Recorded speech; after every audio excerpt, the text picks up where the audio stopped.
记住老前人们的精神。张武成老前人呐、你看到第4点呐、住在芷江场旁边的矮土房呢，宽6尺啊，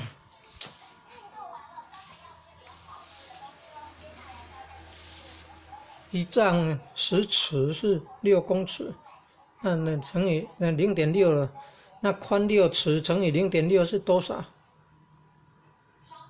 ？3.6公尺，长7尺乘以0.6是多少？7乘以0.6， 4.2。哎呦，4.2公尺才多宽啊，几平啊？哎呦，很小的房间呢，这叫矮土房呢，土角厝呢，土角厝你有没有听过？矮土房啊，然后芷江气味难闻呢。有的会有那个阿莫尼亚，还是那个叫硫磺的硫磺味道。哎呦，芷江气味难闻啊，但安之若素啊。第5点，不接受当面叩头礼啊，常问道亲如对父母叩头吗？第6，对后学的之供养一概谢绝，免奉献1道以充1半道之所需啊。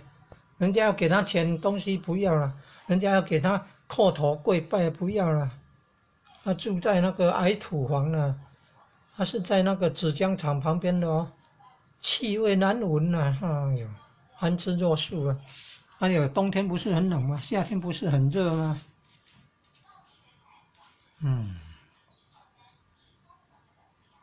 河北天津那边营商克勤克俭，成立职场哦。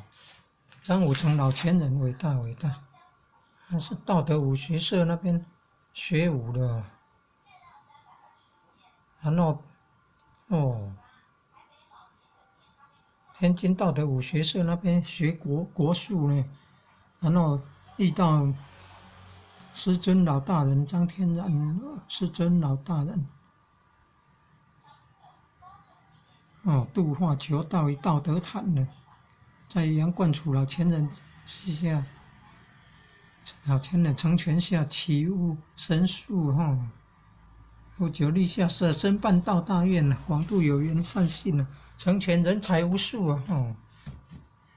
中华民国25年以同修集资购买天津河北大街一栋独立的宅院呢，成立佛堂，师尊亲临主持命名为兴义坛同年师尊亲自受命张老前人为典传师，获得福贵金道长指示，兴义坛独立开展道务，直接向上交代一切优秀。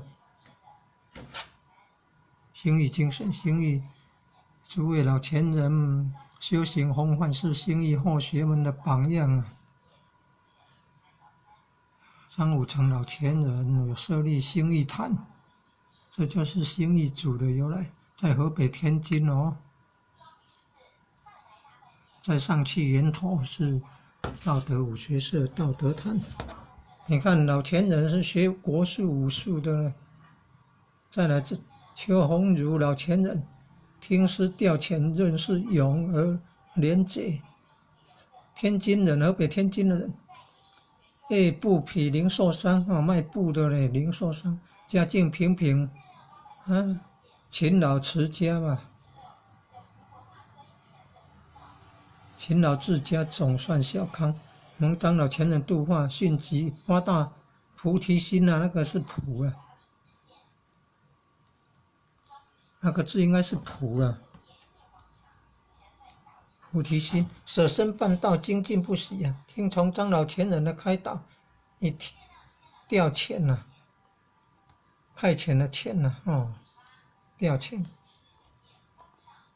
从不思难以而推迟曾退缩了，全心负责，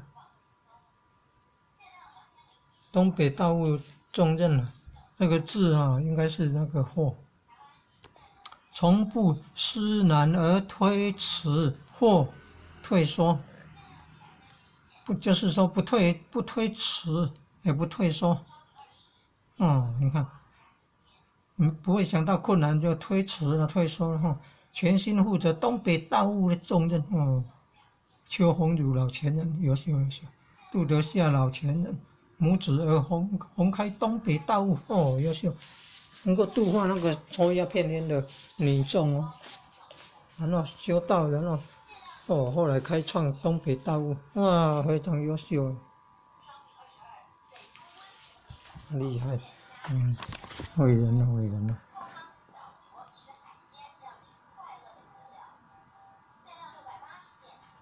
勤俭治家啦，那个治应该叫俭啦，勤俭治家。有一行了哈。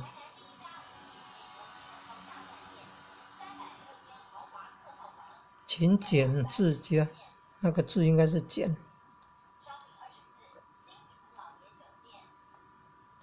勤俭治家，这个软体叫做文件扫描仪，文件扫描仪 OCR， 文件扫描仪 OCR， 然后把那个手机拍照的照片叫出来，就可以扫很快哦，几秒或几十秒，20秒，然后就出来这些繁体的中文，有一些字还是会有错误要修正，不过已经非常好了啦，感恩感恩。